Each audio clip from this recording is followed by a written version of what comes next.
Hello guys, പുതിയ promo വന്നിരിക്കുന്നത് നാളത്തെ ടാസ്കുമായിട്ട് ബന്ധപ്പെട്ട്. അതായത് ചോർച്ചൽ ടാസ്ക് എന്നാണ് പറഞ്ഞേക്കുന്നത്. അതായത് ഒരു ബാഗിനകത്ത് എന്തെങ്കിലും മണൽത്തരിയോ പഞ്ഞിയോ അല്ലെങ്കിൽ മരക്കഷ്ണത്തിൻ്റെ പൊടിയോ അങ്ങനെ എന്തോ ചേർത്തിട്ട് അത് ബാഗ് നിറച്ച് വയ്ക്കും. ആ ബാഗുമായിട്ട് ഒരു സർക്കിളിന് ചുറ്റും ഓടുന്നതായിട്ടാണ് ടാസ്ക് പറഞ്ഞത്. അവർ ചുറ്റിനും ഓടുന്നു. അത് ബസ്സാണെന്ന് തോന്നുന്നു.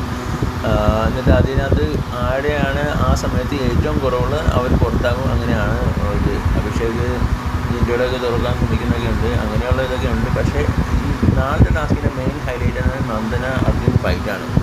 അതുകൂടാണ്ട് ശ്രീതു നോറ ചെറിയൊരു ഫൈറ്റും ഉണ്ട്, ക്ലാഷുണ്ട്. പക്ഷേ നന്ദന അർജുൻ ഫൈറ്റിനിടയ്ക്ക് അർജുൻ നന്ദനെ പിടിച്ച് നിലത്തിട്ട് എറിയുന്നതായിട്ട് കാണിക്കുന്നുണ്ട്. അങ്ങനെ നന്ദന എമർജൻസി ആയിട്ട് പിന്നെ മെഡിക്കൽ റൂമിലേക്ക് പോകുന്നതായിട്ട് കാണിക്കുന്നുണ്ട്. എന്തായാലും നാളെ അതായത് ഇന്നത്തെ ടാസ്ക് ഒരു